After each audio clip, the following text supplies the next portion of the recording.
Saya punya masjid namanya Masjid Husnul Khotimah di Pondok Jaya sini Mampang. Karena saya sering keliling Indonesia, saya jarang khutbah di masjid saya. Satu Jumat saya khutbah di situ, sudah dengar itu. Saya lihat pengurusnya beda semua. Ini kamu siapa? Saya bilang. Oh saya ini Pak Haji, ini jenggotnya panjang-panjang, celana cingkrang-cingkrang. Kamu siapa? Saya bilang. Saya ini, mana pengurus lama? Oh pengurus lama nggak ada, bla bla bla bla bla. Rupanya ritual keagamaan Jumat sudah berubah semua. Jadi pengurus Masjid Husnul Khotimah sudah digusur sama ini orang-orang Radio Roja.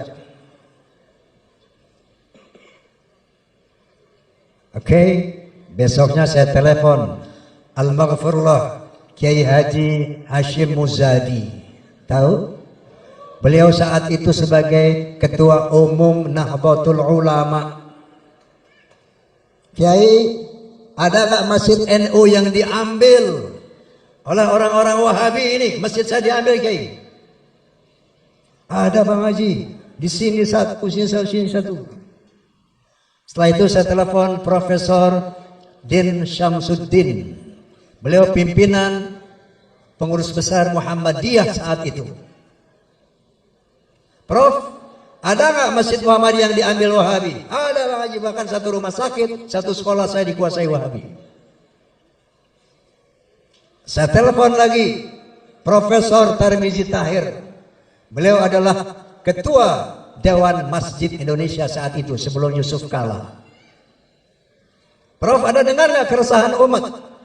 Ada kelompok orang baru ini tiba-tiba membidah-bidah dan nggak tahu dari mana nongolnya ini, ngambil-ngambilin masjid orang. Anda dengar nggak, Prof? Saya bilang, iya saya dengar Bang Haji, ada keresahan itu. Saya telepon Habib Rizik Syihab. Beb, dengar ada orang ngambilin masjid nggak? Saya dengar. Saya telepon Zainuddin MZ almarhum.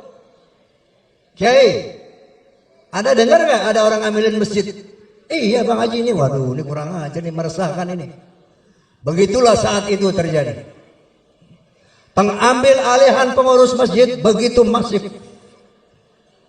Akhirnya kita sepakat mendirikan forum silaturahmi takmir masjid dan musola Indonesia. Tujuannya untuk menjaga masjid-masjid yang khususnya beral-aqsunnah wal jamaah, berorientasi kepada madzhabul arba'ah, untuk tidak dirampas oleh teman-teman kita dari Wahabi. Paham? Paham? Kenapa saya harus nyatakan ini? Ini bahaya.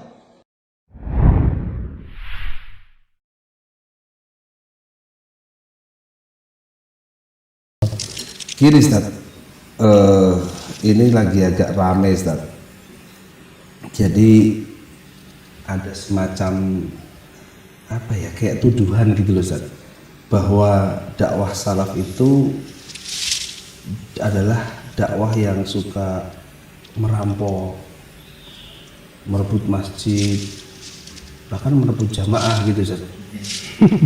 Itu gimana Ustaz? Apa bener? Apa namanya suka merampok gitu, gimana Ustaz? Masya Allah, ngobrolnya asik banget nih. Ya, ini teh kenawal Ustaz. Wah, gini teh. jadi dua cangkir nih. Tapi ngomong-ngomong rampok, masuk ya, nggak masalah merampok masjid, maksudnya gimana masjid? Ya itu makanya saya tanyakan.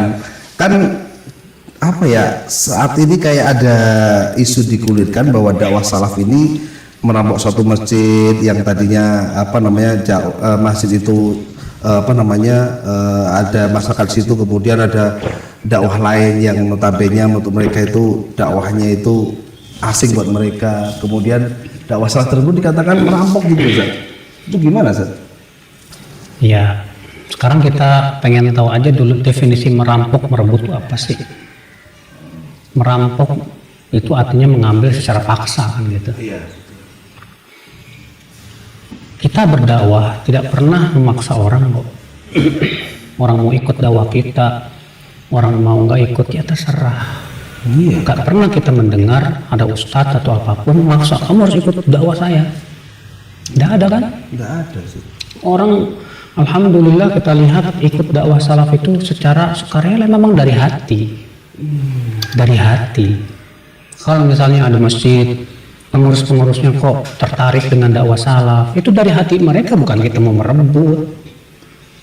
Atau misalnya ada sebuah organisasi yang ada pengurus-pengurusnya alhamdulillah yang mereka tadinya memang belum ngikutin, kemudian mereka tahu tentang kebenaran, tentang dakwah, itu kan namanya bukan merampok, Mas, bukan merebut. Iya Ustaz, bahkan ada Ustaz kalau misalnya masjid yang tadinya memang tidak mengenal dakwah, begitu warga sekitar mengenal dakwah, ya karena mereka sendiri yang memang warga asli situ Ustaz gitu loh. Betul. Bukan artinya dia dari luar terus ngambil gitu, enggak Ustaz gitu. Dia Di sebagian masjid kan Mas Fit kan pernah, kalau ke lapangan kan pernah nemuin tuh Mas Fit. Iya. Ketika jadi relawan atau segala macam kan seperti itu maksudnya. Seperti itu. Iya, makanya. Cuman fenomena ini kayaknya sekarang ini kayak berkembang banget Ustaz. Antum pernah dengar nggak Ustaz? Iya, iya. Bahwa masjid organisasi tertentu misalkan tiba-tiba yang tadinya masyarakat tidak heboh karena mungkin cara ibadahnya menurut mereka ibadah ya secara umum ya seperti itu, tiba-tiba berubah cara ibadahnya sok jadi rapat-rapat. Iya. Terus kemudian nah seperti itu tuh kayak bagi mereka ini sudah dirampok, tapi seperti ini Ustaz. Apa itu seperti itu yang berkembang seperti itu Ustaz? Itu Ya tuh seperti yang sudah saya sebutkan, kita nggak pernah merampok. Mereka dengan sukarela ikut dakwah kita. Kita nggak pernah mendatangi mereka dengan secara paksa atau ngusir dan yang lain. Justru sebaliknya, Mas. Justru banyak sekali masjid-masjid yang sudah kita bina dari awal dan yang lainnya, tahu-tahu kita diusirin, langsung ganti pengurus secara paksa. Itu justru kita yang selalu jadi korban. iya, bahkan pengajian dibubarin gitu. Pengajian dikububarin. Jadi ini sebetulnya seakan-akan ingin lempar batu sembunyi tangan. Iya. Coba kita pertanyakan dan kita survei secara bukti. Mana ada dakwah salaf merebut secara paksa sebuah masjid? Tidak ada. Mereka ikut dakwah kita dari hati. Mereka ketika melihat dakwah kita alhamdulillah ilmiah dengan hujah, dengan dalil, mereka ikuti. Bahkan ada ini Ustaz. Ada salah satu satu organisasi Ustaz, yang tadinya dia itu kalau ngaji itu cuman muatannya itu nggak ada materi ilmiahnya Ustaz. Nyanyi gitu maksudnya. Ya kalau mau dikatakan nyanyi nanti tambah nggak terima nanti. Ya artinya mereka meskipun menurut kita secara dohirnya mereka memang mungkin sholawatan atau tapi dengan nada-nada dengan irama kayak irama tertentu, padahal gerakan tertentu begitu ulang mereka hafal Ustaz. Tapi begitu ada dakwah salaf yang katakanlah yang masuk di situ, dakwah sunnah yang masuk situ, mereka merasakan bahwa ini ilmiah. Nah seperti itu, padahal seperti itu kan ceritanya. Memang dakwah kita sebetulnya sesuai dengan fitrah, Mas. Yang kita selalu bawakan hujah, dalil, qala Allah, qala Rasul, qala sahabat. Kita bawakan perkataan para ulama, ilmiah semuanya. Kita hitam putih jelas gitu dakwah kita. Masalahnya terkadang ketika masyarakat terbiasa pada sebuah kebiasaan, kemudian kok ada sesuatu yang nggak sesuai dengan kebiasaannya, terkadang masyarakat kita itu belum apa-apa sudah langsung memvonis tanpa mencari tahu sebetulnya yang sesuai dengan dalil dan ilmiah itu yang mana. Insya Allah kalau orang yang berpikir, orangnya cerdas, orangnya kritis, mereka akan melihat dulu, belum memvonis. Dipelajari dulu, setelah dipelajari, oh ternyata ini dalil-dalilnya kuat dan hujahnya, alhamdulillah kalau mau diterima. Makanya kita nggak pernah maksa-maksa orang, kamu harus ikut dakwah salaf. Iya benar juga. Emang ini fenomena yang harus. Orang kita dakwah kok nggak mengharapkan jamaah kok. Yang penting menyampaikan. Yang penting kan tujuan kita menyampaikan. Yang memberi hidayah kan Allah, bukan kita. Benar. Kalau kemudian satu organisasi atau masyarakat kampung yang notabene anggota organisasi atau masyarakat tersebut tiba-tiba mereka tersentuh dengan dakwah salaf, kemudian seperti yang antum sampaikan tadi, akhirnya mereka rujuk dari kebiasaan ibadah cara-cara yang dalam yang kita pahami tidak sesuai sunnah, mereka kembali ke sunnah, itu sama sekali tidak dikatakan merampok Ustaz. Ya, enggak. Ngerampok itu ya itu sudah kita sebutkan dengan paksa gitu loh. Kalau enggak saya pukul kamu atau yang lain. Nah sekarang sebetulnya yang dirampok itu siapa gitu kan? Justru sebenarnya bisa dikatakan apa ya, dakwah salaf ini berkembang pesat saja. Ya, alhamdulillah, biidznillah. Kasihnya Allah seperti itu. Karena memang sebetulnya masyarakat awam itu sebetulnya dengan fitrahnya menerima, Mas. Cuma yang kepanasan ini pentolan-pentolannya yang merasa takut kehilangan jamaah. Mereka hubungannya apa Ustaz? Korelasinya apa Ustaz kalau kayak gitu Ustaz? Apa mungkin prioknya berkurang atau apa gitu Ustaz? Bisa Apa jadi itu gitu ya? ya kan namanya orang kalau sudah punya kehormatan, punya pengikut dan yang lainnya kan merasa egonya tinggi, Mas. Oh iya. Kalau misalnya pengikutnya berkurang, wah itu pasti marah banget itu. Jadi Ustaz, nasihatnya apa Ustaz buat orang-orang yang istilahnya sudah hidayah, sudah mulai masuk ke dalam pribadi mereka, Biar istiqomah gitu maksudnya. biar istiqomah dan tidak biar yang mulai tersentuh. Jadi kan kadang-kadang digembosi sama pimpinannya, itu nasihatnya apa Ustaz? Ya nasihat saya sih teruslah menggali dan menggali.